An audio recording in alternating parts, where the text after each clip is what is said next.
bagaimana Ustaz menyelesaikan PhD itu. Tak ada di sini. Jadi saya searching di Google. Mohon maaf ya Ustaz. Saya ini dulu kalau diundang masjid tulis Abdul Somad saja. Tak usah pakai titel-titel. Dulu waktu baru pulang dari Maroko gitu. Tulis saja Ustadz Abdul Somad. Jangan tulis titel-titel. Suatu hari saya membaca koran di Riau, koran. Di halaman belakang koran itu banyak kali ustadz menjual minyak lintah.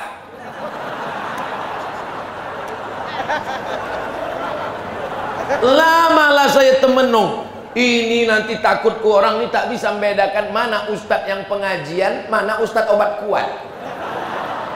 Gawat ini nanti. Itulah asalnya tulis titel tadi.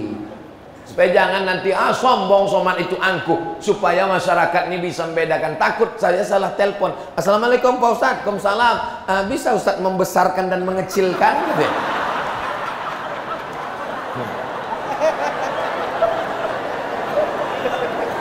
Ini penyalahgunaan nama Ustadz ini. Kalau di Mesir, tanya sama alumni Al-Azhar yang ada di Binjai. Al-Ustaz di Mesir itu artinya profesor. Waktu kami di Mesir, nama rektornya Al-Ustaz Ahmad Omar Hashim. Kakak kelas saya di Al-Azhar Kairo, Ustadz Iqbal Sauki Pulungan. Ini senior saya di Al-Azhar Kairo. Sebelum ke Mesir, saya sekolah di Jalan Sisingamangaraja, Simpang Marendal sebelah kiri setelah Simpang Limun. Namanya Muallimin Al-Jamiatul Wasliyah. Dari tahun 90 sampai 95. Kawan saya sekelas, inilah bapak tentara di belakang. Kawan sekelas. Dulu ganteng dia nih. Sekarang lebih ganteng. Bos seragam. Cuman tadi saya sangka dia tidak tentara, karena saya tengok rambutnya, saya sangka dia orang KPU. Saya tengok kepala penuh uban. Maaf Ustadz, ini bercanda lama, rindu lama tak jumpa. Termasuk kawan yang paling baik, orangnya baik. Tak usah aku ceritakan, nanti kalian kecewa, soalnya dia udah berbini. LC itu singkatan dari licence.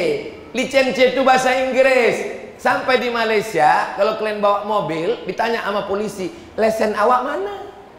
Lesen itu surat izin. Artinya licence. Abdul Somad ini sudah dapat surat izin mengajar. LC ini dari Al-Azhar Kairo, Mesir. Sesudah itu DESE. DESE itu singkatan dari Diplôme Études Supérieures Approfondies, bahasa Prancis. Karena Maroko itu dijajah Prancis. Waktu saya pulang tes PNS, tulis titel menurut negara asalnya, maka ditulislah DESE, Diplôme Études Supérieures Approfondies. Keren. Sampai ke sini jadi kampung. PhD di ujung tuh PhD, cara bacanya pakai Inggris, PH, H to HD, PhD, PH to filosofi, D itu doktor, dari Omdurman Islamic University Sudan tahun 2019. Profesor di awal itu profesor itu dari University Islam Sultan Syarif Ali Brunei Darussalam. Itu Haji saya pertama tahun 92, umur saya 15 tahun, dimuat di koran Waspada Medan, jamaah haji termuda Sumatera Utara, Abdul Somad. Jadi saya ini viral dari dulu.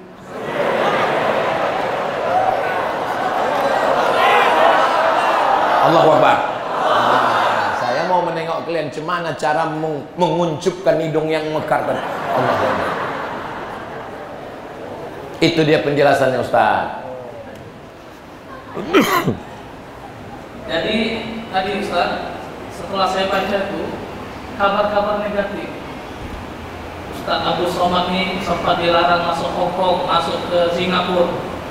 Langsung saya ingin sampaikan, biarlah dihambat masuk Singapura, masuk Hong Kong, tapi nanti di akhirat Allah semoga hambat Ustaz Abdul Somad masuk ke dalam jannahnya. Amin. Ya, biar masuk Singapura, tapi tidak terhambat masuk dalam surga. Semoga kita yang aminkan masuk surga juga. Amin. Kalau kita niat baik, buat baik, cakap baik, datang yang baik, alhamdulillah. Niat baik, buat baik, pikir baik, cakap baik, datang tak baik, berarti ada hikmah di balik itu. Menurut kita tak baik, tapi menurut Allah baik. Saya bawa anak istri saya mau liburan ke Singapura, bisa semua diurus, tak dikasihnya masuk. Husnuzan mungkin ada hikmahnya. Di situ kan banyak orang yang pakaiannya tak cukup kain, resletingnya belum berpasang. Jadi dijaga. Kita yang penting itu hubungan kita dengan Allah itu dua. Yang pertama husnuzan, yang kedua ridha. Ridha menerima ketetapan Allah. Sudah dipinang, didekati, dirawat, dijaga, diambil orang. Jangan kalian terjun ke Sungai Delhi. Mungkin Allah ingin mengganti dengan lebih cantik, lebih putih, lebih mancung, lebih hitam, lebih dan lain sebagainya. Husnuzan kepada Allah dan ridha dengan ketetapan Allah. Allah tahu daripada kita. Ini kadang orang banyak dia lebih tahu pula dari Allah lagi. Kalau berdoa tentang jodohnya, ya Allah nikahkan aku dengan dia yang sekarang semester 2, kalau bisa jangan sama yang lain karena dialah cinta matiku, so sweet. Padahal Allah sudah menyediakan yang lebih indah, yang lebih mantap, yang lebih bagus. Jadi kita ini hanya berusaha, sedangkan keputusannya ada pada Allah. La haula wala quwata illa billah. Di mana-mana saya tausiah itu habis suara. Tapi di Binjai ini sedapnya interaktif. Contoh, tolong tempat-tempat lain, ini kan direkam ini. Jamaah masjid di mana-mana buat interaktif, kalian tiru macam yang ada di Binjai ini. Jangan yang kalian tiru ini mematahkan batang pisang aja.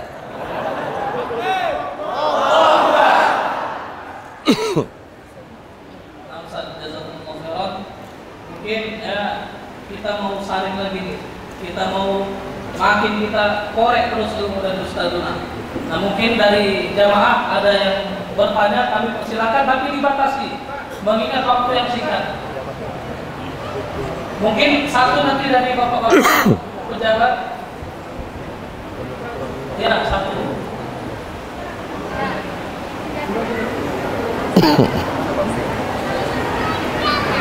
Bang, singkat aja. Assalamualaikum warahmatullahi wabarakatuh, Ustaz. Saya mau bertanya tentang memakai emas bagi laki-laki. Jadi halaman 307 adapun cuci emas haram bagi laki-laki berdasarkan ijma. Demikian juga sebagiannya emas dan sebagiannya perak. Jadi pertanyaan saya, Ustaz, apa hukum laki-laki yang memakai swasa? Itu dari Ustaz. Assalamualaikum warahmatullahi wabarakatuh. Wa amma halaman 308. Wa amma khatimuz zahabi, adapun cincin emas, fahuwa haramun, haram ala rajuli bagi laki-laki. Jadi cemana lah cincin emasku yang 3 biji ini Pak Ustadz? Masukkanlah ke kresek tadi.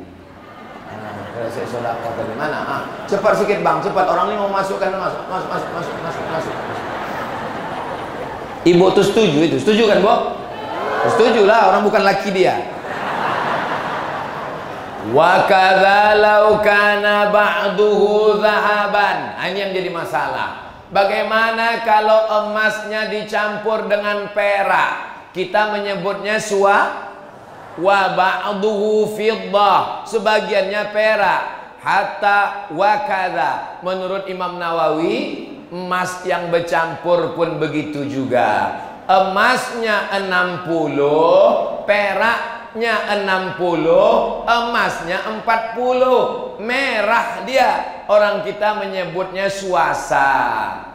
Emasnya 80, peraknya 10, nikelnya 10, putih warnanya, namanya emas putih. emas 28, emas 18, emas 20, emas 22, emas 60, emas putih, semuanya emas tak dipakai menurut Imam Nawawi. Kalau ada ustadz yang membolehkan, berarti dia pakai mazhab lain. Entah kitab imam siapa dibacanya saya tak tahu, makanya saya tak pakai. Lalu cincin ustadz tuh, ini cincin saya nih perak, mereknya Casio, dikasih orang.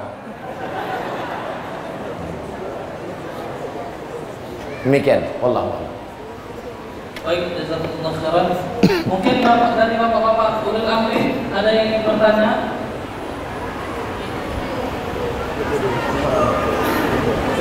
Di sana, di sana.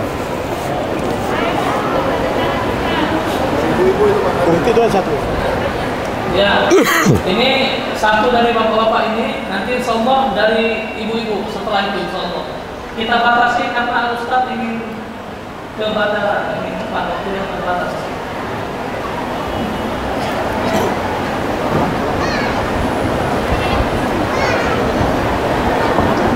Bismillah.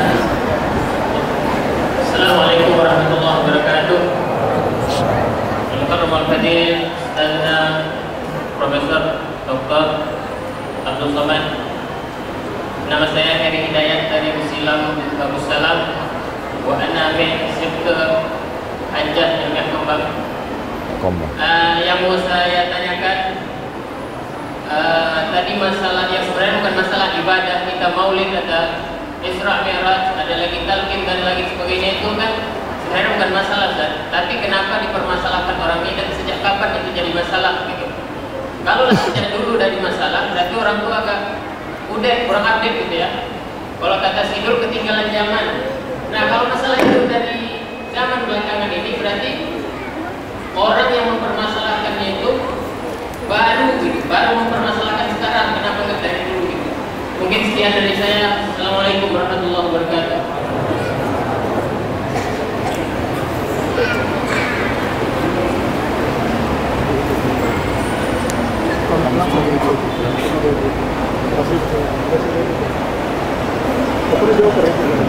Ustadz Hidayat dari Besilam. Ini ada Ketua Nahdlatul Ulama hadir bersama kita. Nahdlatul Ulama itu didirikan oleh Mbah Hashim, namanya Hadratus Syekh Muhammad Hashim Asy'ari. Mbah Hashim belajar Sahih Bukhari dari gurunya. Nama gurunya Syekh Mahfud At-Tarmusi. Syekh Mahfud Tarmusi belajar dari gurunya. Nama gurunya Syekh Bakri Syata. Syekh Bakri Syata belajar dari gurunya. Nama gurunya Syekh Ahmad Zaini Dahlan. Syekh Ahmad Zaini Dahlan mufti Makkah Al-Mukarramah yang hidup sezaman dengan Wahabiyah. Ditulisnya kitab berbahasa Arab, judulnya Fitnah Al-Wahabiyah. Saya kopi sebanyak 7 baris di halaman 359. Saya bacakan. Wa kanu yamna'una min qiraati dalailil khairat. Mereka melarang jamaah membaca dalail khairat. Dalail khairat merupakan selawat yang dikarang ulama wali Allah dari Maroko. Di antara sanad dalail khairat di Sumatera Utara dibawa dari Makkah oleh Syekh Mustafa Husain, pendiri pesantren Mustafawiyah Purbabaru tahun 1912. Lebih 100 tahun yang lalu. Bagi mereka tak boleh membaca dalailul khairat karena bid'ah. Wa yaquluna inna dzalika syirkun. Kata mereka baca dalail khairat itu syirik karena dituduhnya meminta ke Nabi, padahal tak ada ulama minta ke Nabi. Mereka hanya bertawassul dengan Nabi. Wa yamna'una minas salati alaihi alal manabir ba'dal azan. Tak boleh berselawat selesai salat, tak boleh berselawat selesai azan di atas mimbar. Dulu selesai azan itu solawat. Sebelum azan baca ayat Innallaha wa malaikatahu yusalluna 'alan nabi ya ayyuhalladzina amanu sallu 'alaihi wa sallimu. Selesai azan berselawat. Kenapa selesai azan berselawat? Karena setelah menyebut nama dia asyhadu anna Muhammadar Rasulullah, tak boleh berselawat selesai azan di atas mimbar. Hatta anna rajulan solihan, ada seorang laki-laki soleh, kana a'ma, buta, wa kana muazzinan, dia muazzin. Ada muazzin buta, setiap selesai azan dia berselawat. Dilarang sama Wahabi, jangan kau berselawat. Dia tetap berselawat. Lalu apa yang terjadi? Fa'atau bihi ila ibni Abdul Wahhab, dibawa dia kepada Ibnu bin Abdul Wahhab. Fa'amara bihi an yuqtal, maka muazzin itu dipancung kepalanya. Mereka ini kalau berkuasa mengerikan, bertentangan sama dia main pancung-pancung aja. Inilah akar-akar radikal. Asal tak sesuai sama dia, pancung kepalanya. Muazzin buta pun dipancung orang kepalanya. Bukan kata Abdul Somad, ini kata ulama. Saya tahu nih, selesai dari Binjai ini video saya ini dipotong, dihajar saya babak belur habis-habis. Terserahlah, gara-gara orang Binjai lah ini. Jadi kapanlah marak-maraknya? Pada zaman Syekh Zaini Dahlan yang sezaman dengan Muhammad bin Abdul Wahhab. Wallahu a'lam bishawab, Ustaz.